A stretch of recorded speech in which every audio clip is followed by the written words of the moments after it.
returned from Los Angeles last night, and the devastation out there is catastrophic in California. Thousands of houses, schools, businesses burned to the ground. Communities wiped out, lives lost, families forever changed. They're the worst fires to ever hit Los Angeles, ever. And as soon as these fires broke out, I approved the Fire Management Assistance Grants. That's a term of art and how we get help to local officials. These grants cover California's firefighting costs for things like firefighting equipment, firefighters' salaries, and special capabilities like aircraft. Next, yesterday I immediately approved Governor Newsom's request for what they call, and I know this is all sounds like government talk, but it's called the Major Disaster Declaration. This declaration allows folks, at the request of the governor, the declaration allows folks who have been impacted to get immediate cash assistance to cover things like everything from groceries to baby formula to prescriptions, because as you've seen and you've reported, a lot of these places are burned to the ground. There's not a single thing left in their homes. And so if they contact disasterassistance.gov, anybody who's lost everything or anything of consequence, disasterassistance.gov or 1-800-2, I beg your pardon, 1-800-621-3362. That's what they, disasterassistance.gov, 1-800-621-3362 to get the kind of help they need for everything from the basics that they don't have access to right now. And this morning, due to the magnitude of the disaster, I was talking with the governor, and he requested if I could increase the federal funding that was authorized under this legislation from 75% to 90%. We're increasing it to 100% of all the costs to be covered by the federal government for both the fire management assistance grants and the elements of what they call the disaster declaration. So today I'm announcing that the federal government will cover 100% of the cost for 180 days. This is going to pay for things like debris and hazard material removal, temporary shelters, first responders' salaries, and all necessary measures to protect life and property. And folks, I want to underscore, I told the governor and local officials, spare no expense to do what they need to do and contain these fires and in their communities that have really been devastated. And we're doing literally everything we can at a federal level. That's also why I call this group of folks around this table of all relevant federal departments and agencies together to discuss what more we can do. And some of the folks around the screen as well. Before we begin things, here's an update on where things stand right now. First, we focused on helping contain these fires. Over the last 24 hours, the United States Forest Service, working with state and local responders, has suppressed over 50 fire starts. And the fire in the Hollywood Hills has been contained by brave firefighters risking their lives. Right now, 3 major fires are still burning in the Pacific Palisades, in Pasadena, and in Sylmar. I want to be clear. What I know from talking to the governor, that there are concerns out there that there's also been a water shortage. The fact is, the utilities understandably shut off power because they're worried the lines that they carried energy were going to be blown down and spark additional fires. But the Cal Fire, and when it did that, it cut off the ability to generate pumping the water. That's what caused the lack of water in these hydrants. And so Cal Fire is bringing in generators to get these pumps up and working again so that there's no longer a shortage of water coming out of these hydrants. I'm also surging all federal resources possible to Southern California, including 400 additional federal firefighters, over 30 firefighting helicopters and planes, federally supplied firefighting planes and helicopters, and 8 Department of Defense C-130s, that are equipped to suppress wildfires. Today, the Secretary of Defense also authorized 500 wildfire ground clearing personnel from the Defense Department. And I've directed the department to continue working with Governor Newsom to identify additional resources that can be provided for public safety and security. And we've secured additional firefighters and firefighting aircraft from our ally in Canada as well. I also want everyone in Southern California to know we're going to keep at it. We're sticking with this. We expect there may be a temporary break in the winds, but in some areas the winds are likely to continue well into next week. And so we're going to continue to sending everything, literally, every resource we can find that's appropriate to help the governor and the first responders. Second, we're focused on helping people who have been displaced or in many cases lost everything. You've reported on, you've seen the homes just burned to the ground, whole areas burned to the ground, large areas. They've been displaced and they've lost everything. As I said, since the fire started, FEMA has been working with the state to help residents get shelter, groceries, prescription, and other critical goods like baby formula. We're also sent FEMA Director Criswell to Los Angeles to manage our response on the ground. She was supposed to be on this call, but we have the deputy here because she is out in the field with the governor right now, surveying what's going on. Let me close with a message to the people of Southern California. We are with you. We're not going anywhere. To the firefighters and first responders, you are heroes. Many of these firefighters are out there risking their lives, and some, well, I won't go beyond that, but risking their lives, and while their own homes are in danger, their families are in danger. To the firefighters and first responders, you really are, it's not hyperbole, you're heroes. You're genuinely heroes. And the worst, this is the most widespread, devastating fire in California's history. It's amazing.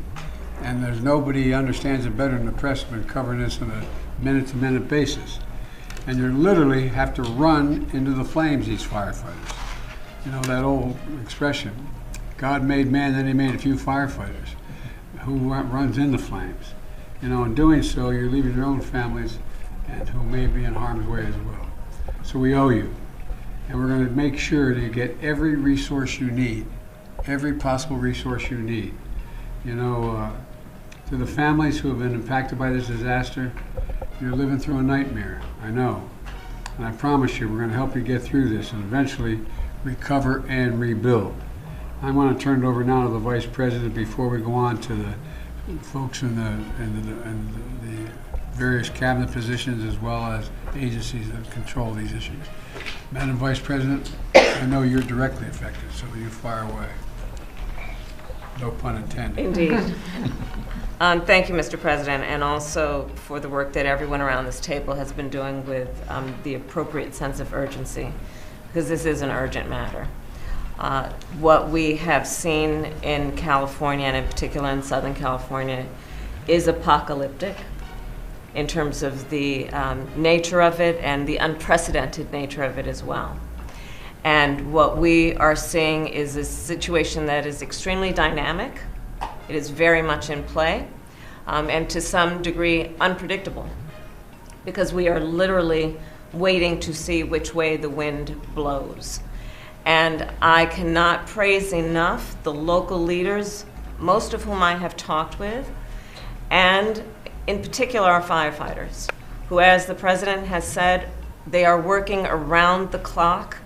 They are working 12-hour, even longer shifts, and they are doing it with a sense of optimism, but also with an understanding of how serious this moment is and how important their work is to real lives and real people.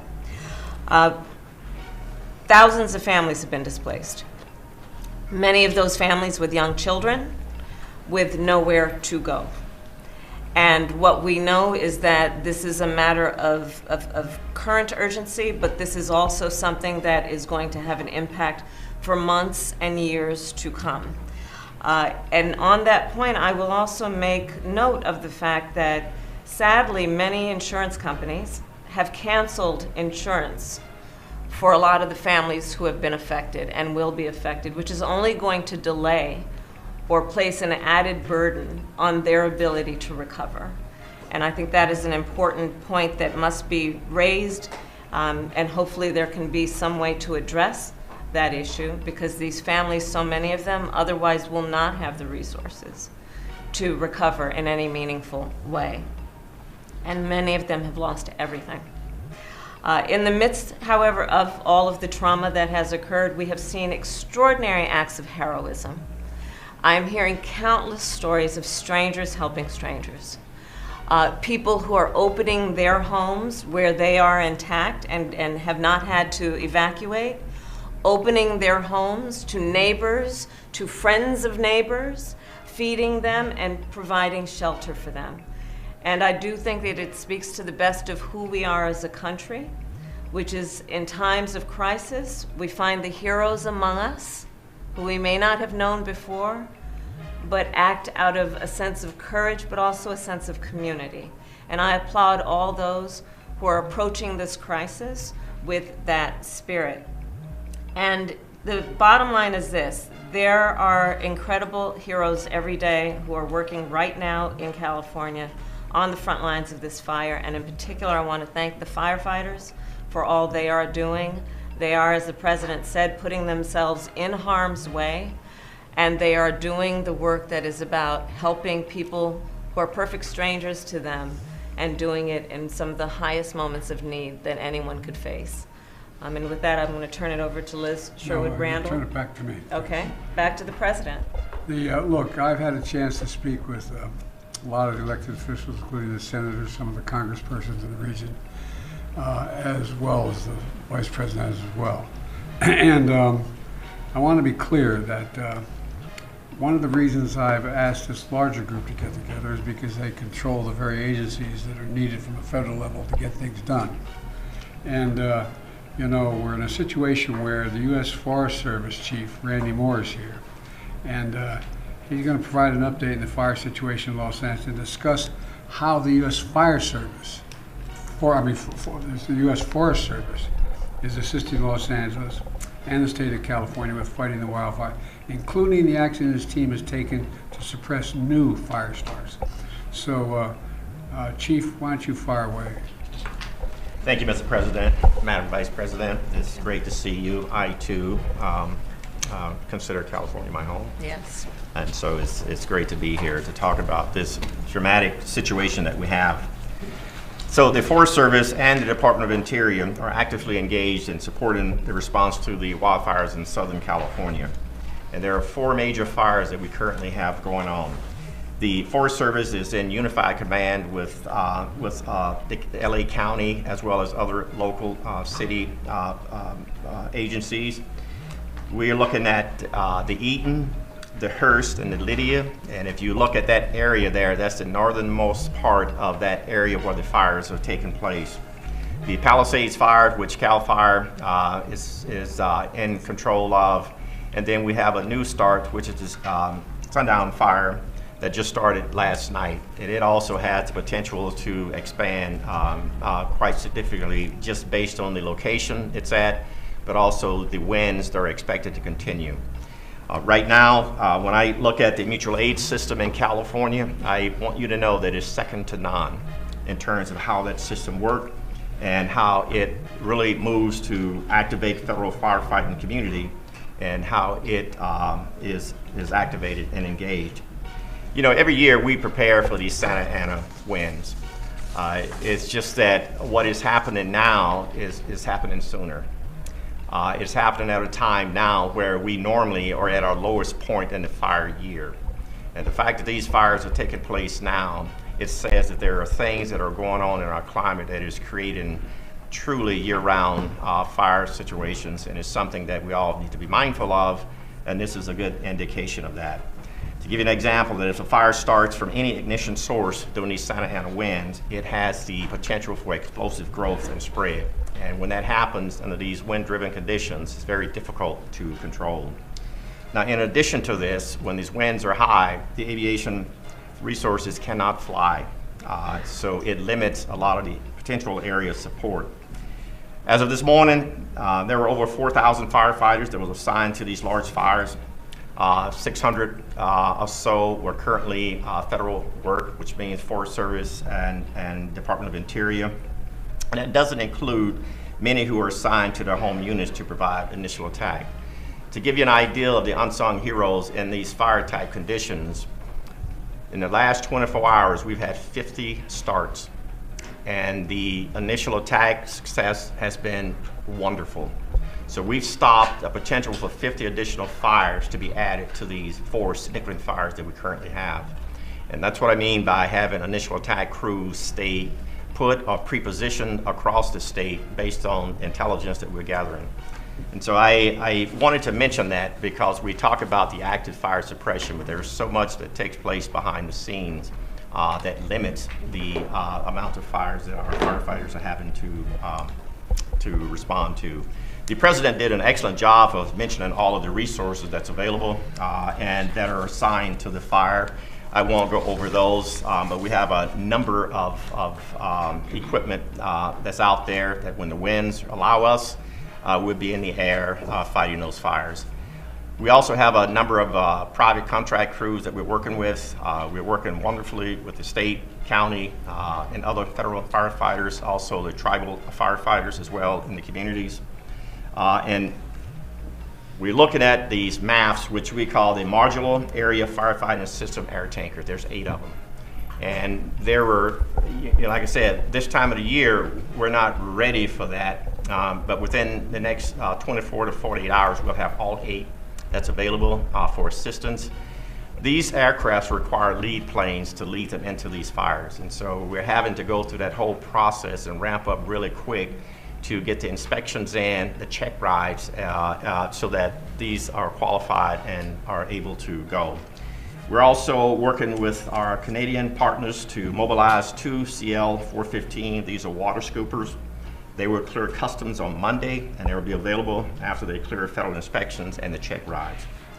An important thing to know is that these aviation resources require a lot of support in the form of mechanics, airport space, helicopter managers, area supervisions. And so we work with our state and local and federal agencies to identify these aviation support resources to be sure that we can respond effectively. Now, I had mentioned the amount of fires that we've responded to in the last 48 hours, and I mentioned the 50 fires in the last 24 hours. We continue to have new starts. We're continuing to monitor the types of activities. We have about 8,000 firefighters on standby to add to this if need be. Right now, we are going to monitor the number of aircraft and firefighters we have in that small space. Because as you can imagine, there's only so much you can put in a space before you create other challenges there. The airspace in that area is pretty tight. You have commercial airports and others in that area. You also, unfortunately, have drones in the air, which is a concern to our pilots and to the safety of the aircraft, and so we have to be mindful of that. I only bring it up to let you know that this is not a very easy environment to operate within. Our firefighters, both federal, state, and local, and tribal, are doing just an outstanding job in what I consider to be some significant challenges in a significant environment. I think, as I look at some of the questions that you may tend to ask, it's typical that the causes of fires isn't known immediately because resources are really focused on response. However, all the fire causes are investigated, and I want to be upfront with that. Each one of these fires will be investigated to see what the cause and origins of them are. And what we know now is that it would be unusual for there to be lightning-caused fires in Southern California at this time of the year. Fire investigations are the responsibility of the jurisdiction on where the fire starts, and we're ready to assist with this if and when needed. Thank you all. Thank you. Randy, tell me about the conditions that we're dealing with on the ground. What's most concerning to you? Most concerning right now is the wind, because the wind is limiting our ability to put aircraft in the air. Aircraft will not put that fire out, but it gives our firefighters, our boots on the ground, a really good opportunity to put the fire out with a little help from retardant and water drops.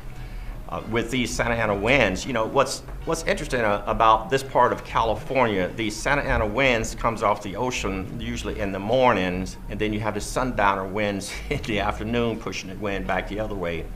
And so while you're fighting to stop the fire this way in the morning, you're also fighting to stop the fire from coming back at you in the afternoon. The sundowner winds are not significant as we speak, but those are the challenges we have in that part of California. And so again, our firefighters are doing just an outstanding job of working in that type of environment, which their lives are really at risk pretty significantly under these conditions. Thank you.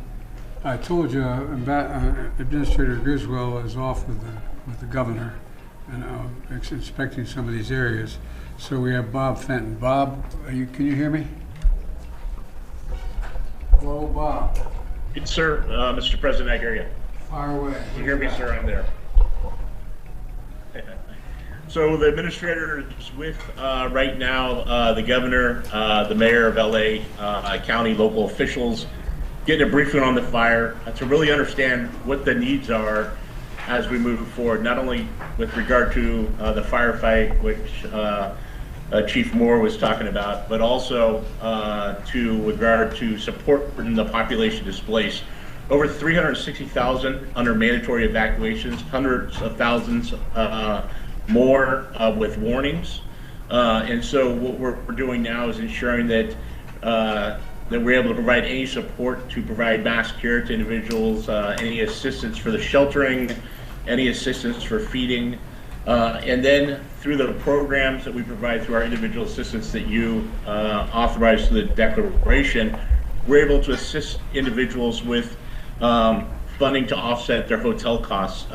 So applying to FEMA on the 1-800-621-3362 number is important, or disasterassistance.gov. We're sending teams out to the shelters. We know that there will be a huge need after fires for mental health specialists, and working with HHS on providing that. As the Vice President talked about, insurance is problematic in California, especially with the fires. And so not only do some of the changes in our authorities help now with those that are underinsured, which you see more and more, but we want those that are insured to start seeking assistance to their insurance companies.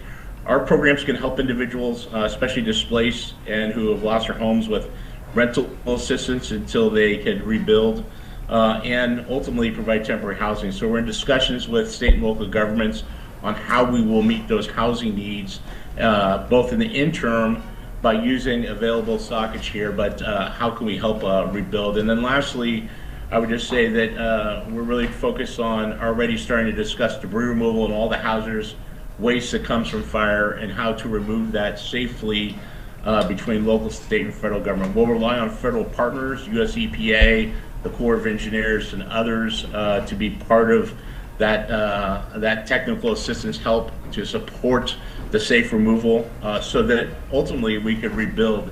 And one of the things that we will start doing in the next couple of days is starting that discussion on how do we rebuild, and not only rebuild, but rebuild more resilient and bring together state, local, and federal agencies to start that discussion in the weeks to months ahead.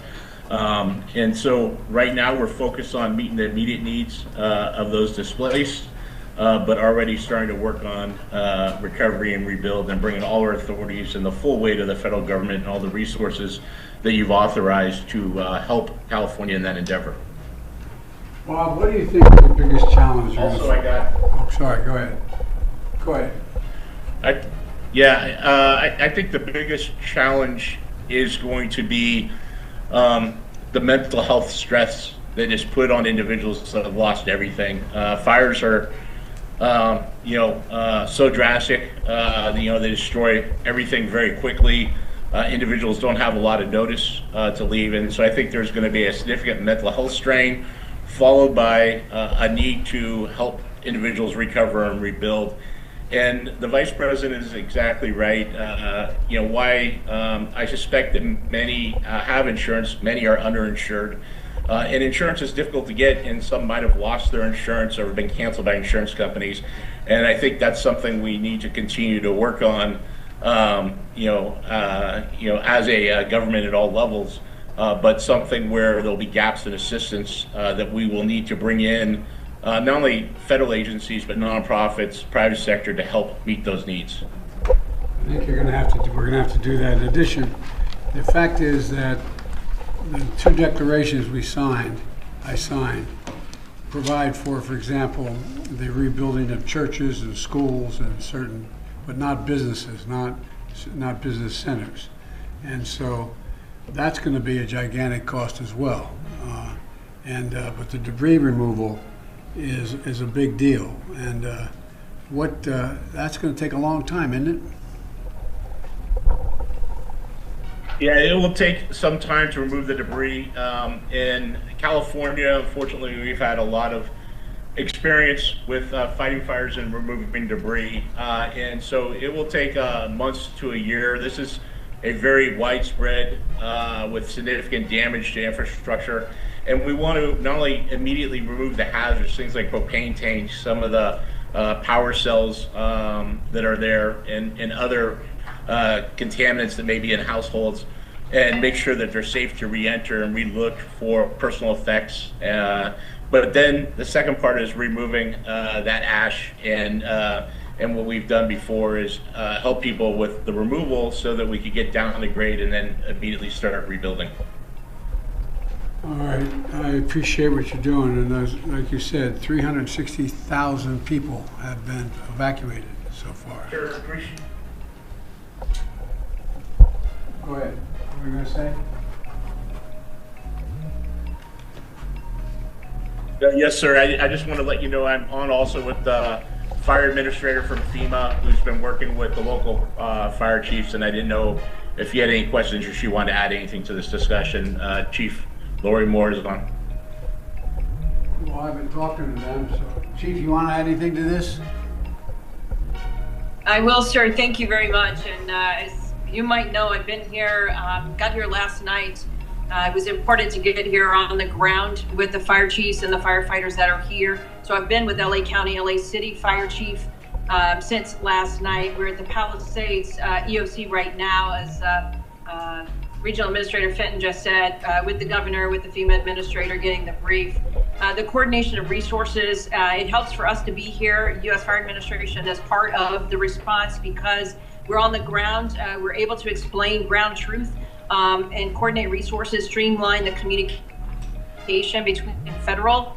We're also here checking on the firefighters on the front lines, and I really appreciate what you and the Vice President both said about the boots on the ground, because these are their communities, and nobody wants to fight the fire and save these communities more than these firefighters who are boots on the ground from the very moment the ignition began.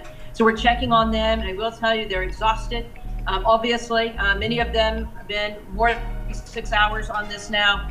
They are able to take a quick nap sometimes in the truck, but they are on the job, and they keep fighting. And so they need to know that they matter. And so it's important that I show up with them, to see them, to say thank you, and to let them know that we are watching, that we know what they're doing.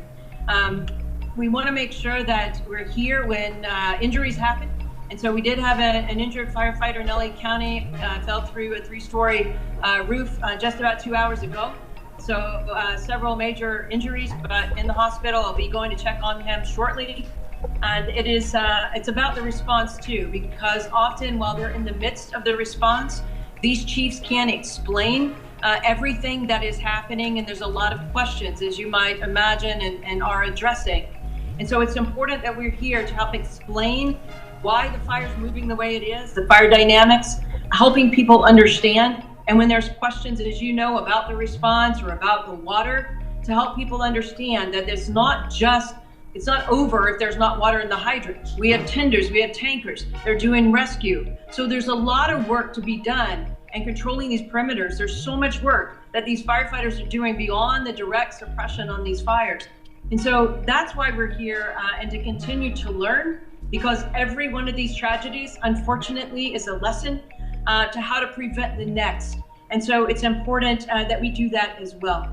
So we're going to remain on the ground here, sir, on your behalf for a couple other days to make sure that we are part of this conversation. Well, you are a part of the conversation. That's why I went out California yesterday and met with those firefighters and met with those police officers, because there's also worry about looting and a number of other things. So they are really incredible people. They're making such sacrifice. But I think you're right. We have to provide them all that is humanly possible for them to be able to do their job. And there's going to be a need. I want to say it again, and we all know it around this table, there's a need for some help in terms of the psyche of these folks. There's going to be real problems regarding to the mental health issues, and we got to make sure we're prepared to deal with it. All right, now Deputy Secretary of Defense Kate Higgs. Secretary, why don't you tell us what you and I and others have been talking about the Defense Department doing and what they're prepared to do now. Thank you, Mr. President. Oh, Vice I'm looking President. at right here. The screen, I know. Yeah, I surprised you. Yeah. We are very much leaning in here at the Defense Department. We, of course, are always looking for how we can support state and local partners, and of course our interagency partners in the federal sector that you've already heard from. And that includes every tool that we believe we can leverage that causes us to always lean forward to make sure our partners understand what we could bring and be responsive to requests that they are coming forward with. And we have been in receipt of some requests. I will turn, with your permission in a moment, to Chairman Brown, and then we also have on the screen with us the NORTHCOM Commander, General Guillot, who is our focal point for responses here in the United States homeland. Secretary Austin this morning out in Germany already in his opening remarks for the final Ukraine Defense Contact Group spoke explicitly to our intent and efforts underway now to provide search support. And so I just want to emphasize it's so important to us that he's put that front and center even while he's concluding this important work overseas. You had mentioned some of the efforts we already have underway. We are ready, as I said, to engage with our partners on further efforts. With your permission, I'll turn to Chairman Brown. Please. Mr. Chairman. Mr. President, Madam Vice President, as you highlighted, we do have 500 personnel already identified to be able to support. Not so much in firefighting, because it takes some 10 days of training that would be required, and we don't want to pull firefighters away from that, but they can also support with rock clearance capabilities, commodity distribution. We talked about the airlift with their helicopters. There's 10 U.S. Navy helicopters as well as 10 Guard helicopters. The winds have been challenging to get them airborne. They can also help with ground search and rescue, incident response, awareness, and then medical support. Those Marines will be in place in the next 24 to 48 hours. The California National Guard also has, by tomorrow, they'll have about 1,000 service members that will be available to be able to support as well. About 250 of those actually have some firefighting capability, and they can be trained in the next 24 to 48 hours to also support firefighting. As was mentioned, the C-130s with the modular aerial firefighting system, 2 of those are already channel Explain what that means to the average listener. Yeah, so what it is, it's a C-130 that's modified. It has a system that's put in a modular system that's put into the back of the C-130, and so it's able to push out either water or the slurry retardant associated with it. And as was highlighted, they're usually prepared to do this during the firefighting season. This is several months prior to when they would typically do this. And so there's 2 C-130s that are already at Channel Island. They're in, just northwest of Los Angeles. The other 6 will be there within the next 24 hours or so. The first flight will start tomorrow, and then they will continue to be prepared to be able to support. We're also looking at surrounding bases that may have ability to bed down any displaced personnel or families. We've got about 1,000 beds that have been identified at either Edwards, March, or Fort Irwin there in California. In addition, we're using March Reserve Base as a incident response area and getting that set up. Mr. President, last thing I would say is and before I turn to General Guillot, what we really try to do is identify things that we know we can lean forward on before there's even an ask. We want to make sure we cut down the timeline to get provided capability. We also want to make sure, I know that General Guillot is communicating that with Ms. Griswold from FEMA, so that we want to make sure we, as I say, provide an a la carte menu of all the things we have available. So even if they don't have time to think about it, we're already looking ahead. Last thing I would say is when I met this afternoon with my staff, The thing we also talked about is there's the immediate response, but there's also, as was highlighted, the longer term response of things that we'd have to be able to look at in recovery. And so we're already thinking ahead of what options DoD will be able to provide to support. Bidding your questions, and then I can turn You it guys to have been immediately responsive. Thank you. I mean, you're right on top of things. But let's turn to General. Good afternoon, Mr. President, and thank you, Chairman. Northcom, on behalf of the Department of Defense, is aggressively taking action to deliver capabilities to California as soon as they are requested. So in addition to the aircraft and ground forces and the installation support that President Biden and Chairman Brown mentioned, we've identified other capabilities such as helicopter support, search and rescue, both from the ground or from the air, commodity distribution, route clearance, and medical capabilities that we've postured and have leaned forward to make sure that they're able to deploy to California and operate just as quickly as they are requested. And to do that, we're cooperating very closely with FEMA, with the state of California, and the National Guard Bureau to deliver the right capabilities at the right time for the women and men of California. Well, the Defense Department, I gotta say, stepped up immediately. I didn't even, matter of fact, I got a call what you need before I even asked. So thank you all. And you have incredible capacity and capabilities, and just getting them in place as quickly as possible is the most important thing. You're doing that right now. So I think you're gonna see an awful lot of help coming based on what you want to do, what you can do, and the entire department is surging capacities, in my understanding, including the aerial equipment to fight these fires. So, thank you very much. Now, I'd like to speak to our Department of Energy Secretary Jennifer Granholm. She will brief us on power outages and initial assessments of impacts on the power grid in Los Angeles area. And Madam Secretary, it's all yours, wherever you are.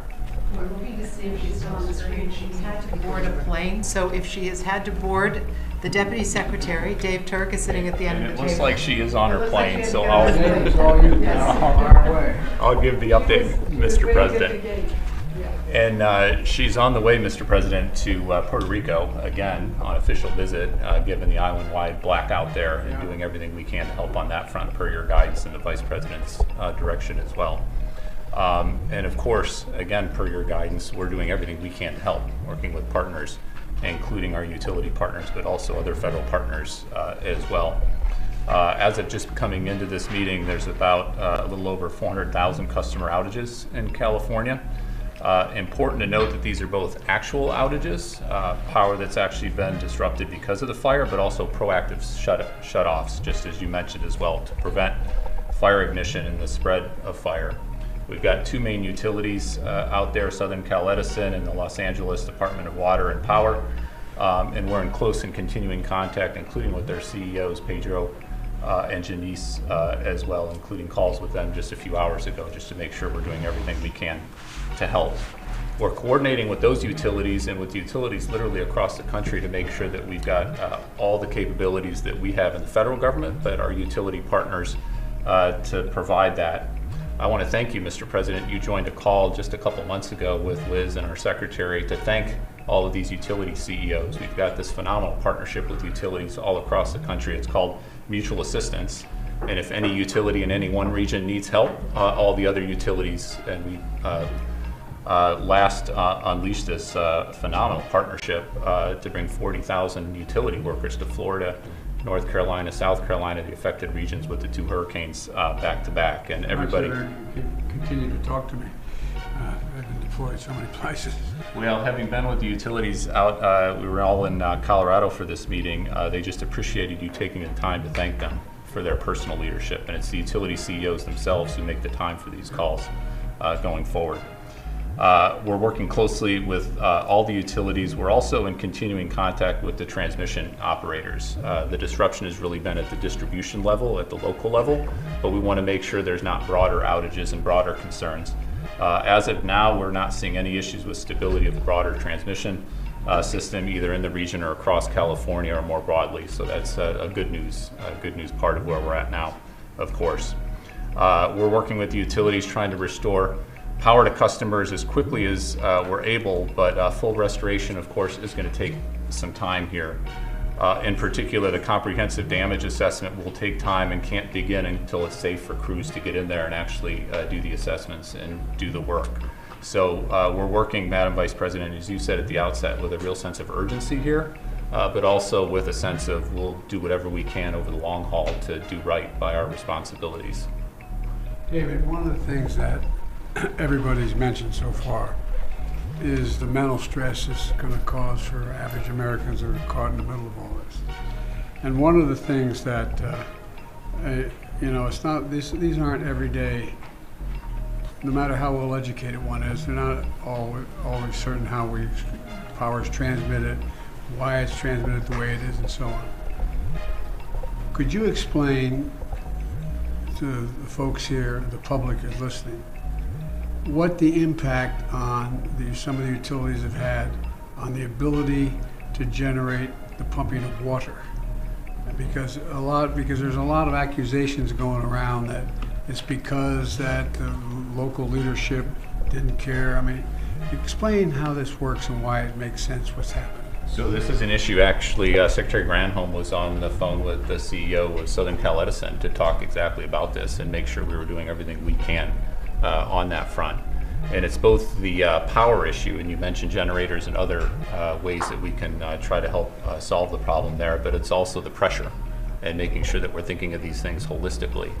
And certainly my experience over the last 4 years under your leadership is it's not one department, it's not one slice of your federal government that is responsible.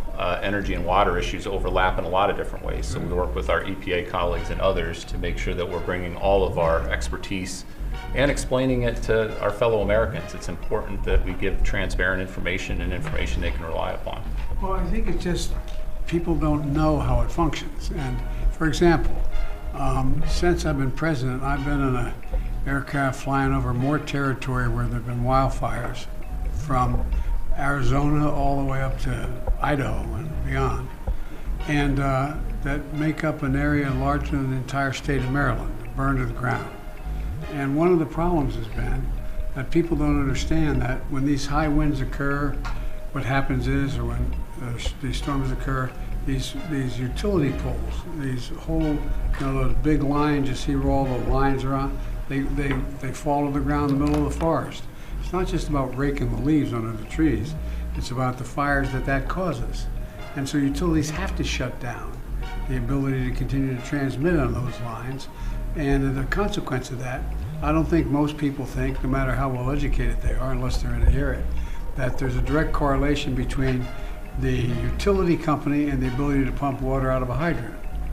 And so it allows for a lot of uninformed people to make assertions or concerns or accusations about the local officials not caring or not working. So as I understand it, the vast majority of the circumstances where the water resource has been diminished is because of the utility company not being able to maintain the electric transmission because they're getting knocked down or shutting down so they don't cause more fires. Fires, exactly. But now what is happening is, are we getting cooperation with utility companies to bring in generators and others to bring in generators to generate the energy to allow that fire hydrant to function? Explain that a little bit. So this is the pragmatic can-do attitude, and folks who've been literally doing these are civil servants and others for their careers, and making sure that we're solutions-oriented. We sometimes call our department the solutions department, as Liz knows from having been Deputy Secretary of the Department of Energy. And so whatever gets the power on to allow the water, whatever gets the job done, a lot of times it's working with our defense colleagues who have terrific assets that can be brought in quite quickly. The other point I'd like to make, Mr. President, to thank you and the Vice President's leadership and our folks in Congress, your bipartisan infrastructure legislation actually provided $10 billion. It's a GRIP program for grid resiliency to improve the resilience of our grids so that when the grids do go down, they come back on quicker. That's $10 billion that we've already gotten out the door and is being invested in communities all across the country. We need more of that. We need continued and focus on infrastructure, but infrastructure matters. It matters a great deal because, for example, one of the things that I knew, but I didn't know that I didn't put a number on it. It'd be a lot easier if these electric lines are running underground in contained vessels. So in the middle of forest, so there's nothing that, I mean, but it costs what, 6 times more? It can cost 6 times more, and we're doing a lot more undergrounding thanks to your leadership on the infrastructure funding. It's not cost effective everywhere, and Some places it's necessary. some places it's absolutely necessary, and we need to have the funding and support to do that as quickly as we can. Well, I think we're moving in the right direction. I know it, look, this is really, really, really difficult for families to have to deal with it. I mean, you know, I have a family member who lives out there, and the area where he lives, I'm not getting into detail where he lives. I think there are something like 240 or 260 homes that burned to the ground, all but 14 or 15 of them. And everybody has to evacuate. And people are going, when do I get back? Will I ever find that picture album? Will I ever find the jewelry that my grandmom gave me? Will I ever, I mean, there's so much anxiety that's generated. And I think that we've been through this once before in Hawaii where the fires occurred and we're trying to build back up the community so they could open up and things be running. But it's really, really, really hard. So I'm going to make an appeal right now to the United States Congress. They're going to have to step up when we ask for more help to get these people the kind of shelter they need, to get the kind of help they need, because it really does matter. And you guys do, Dave, I'm not being solicitous, you all do a hell of a job. And we've learned, unfortunately, so much. And there is, in case you haven't noticed, there is global warming. It does change weather patterns. And as you explained, Randy, wind's going in and wind's coming out. You get the one going in, but you don't want the one coming back out. And so my point is that I think the more we can explain to the American people in plain, straightforward, honest English or whatever language that of us understand what exactly is happening, the more likely we're likely to get the kind of support and not make a political deal out of this. I'm leaving this office very shortly, but it's not about the politics. It's about giving people some sense of security that we're going to be able to get this under control, but it's going to take time. And it's going to take time. And like I said, in the next little bit, we're going to be going back to Congress asking for some more help on some of this stuff. And I hope they're ready to step up because we can afford it. And like I said, we have a little infrastructure bill that's over $1 trillion, and it's going to be able to help a little bit. We have done a lot in terms of what we're going to do in terms of providing for this rebuilding of communities. And so I think the most important thing we have to do, those of us sitting around this table and on the screen, is explain in simple, straightforward language what the capacity we have is, how we're using that capacity, and what capacity we don't have that we need. And in order to keep things from just all these, in crisis, rumors and fear spread very quickly. And the most important thing is to let's just bring this down in an area, be honest with people, what's at stake, but be straightforward with them. What can be done and how we're going to get it done. So I thank you all very much. I'm proud of the job you're all doing, and I'm quite frankly proud of the job the local officials in California are doing. I've spent a lot of time with the governor and the mayor of Los Angeles and others. You know, they're doing everything that we ask of them and beyond, and so we're stepping up as best way we can. Any of my colleagues around the table or on the screen want to add anything before we close this out? Well, as the Californian at the table, thank you for all of the leadership that everyone here has provided, starting with our president. We are beyond the point of calling it fire season. That's right. we really, and we're seeing this around the country, that whereas years before we would talk about a particular season of extreme weather, we are seeing that it doesn't matter what month of the year, we should be ready. The work that our administration has done in particular on the issue of infrastructure, together with the Inflation Reduction Act and the attention we are paying to the climate crisis, is so important, because we have got to invest as a country in adaptation, and we have to invest in resilience. And that is about homeowners, that is about families, that is about cities and local governments, state governments, and we have to adapt to this changing climate. For example, fire hydrants are pretty much built to deal with an individual house fire, not with a wildfire that is taking on entire residential communities, where these homes are providing the fuel for that fire to grow. We have to put more resources into our fire departments and firefighters, understanding that we are asking a lot of them that traditionally they never had to do. And because of their commitment to their profession, they're attempting to rise to the moment of crisis.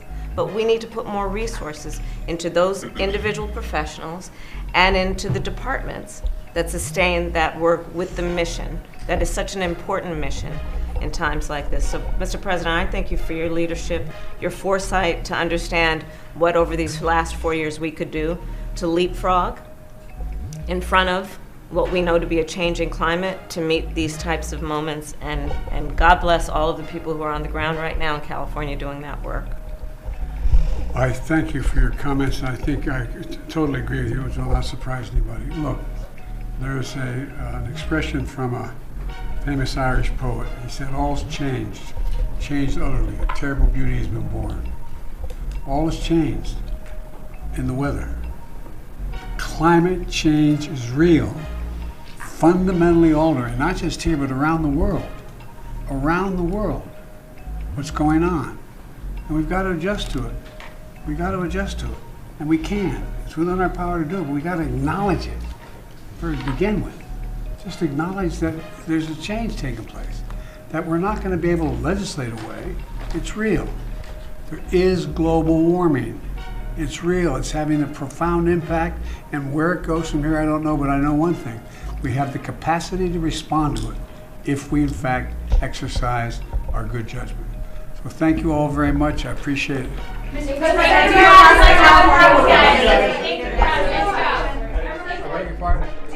that California will get the aid they need in the next administration? I'm not in a position to answer that question. I pray God they will. Do you have another Mr. President, do you have a sense of how much this is going to cost in the end?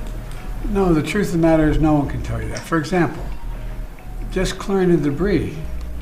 You saw what happened when we were dealing with the hurricanes that occurred from North Carolina to Florida. The cost of the debris cleanup is gigantic, gigantic. The cost of replacing the housing is almost exponential. I mean, we don't know what it is, but we know one thing we have to do. We have to stay with it. We have the capacity to do it, but we don't know that anybody gives you a number now, they have no idea what the hell they're talking about. It's a big, big, big number. Mr. President, let's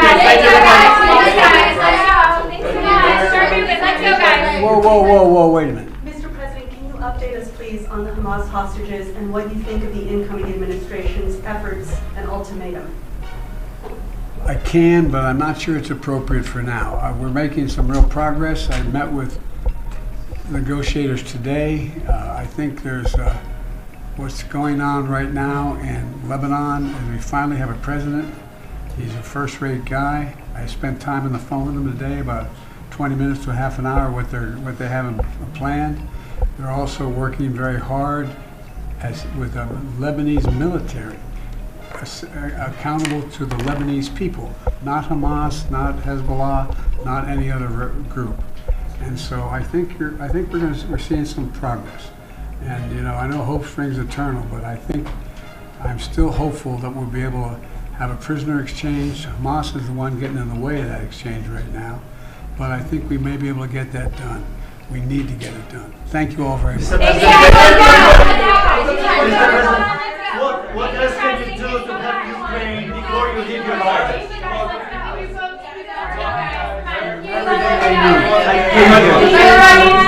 Thank you, guys.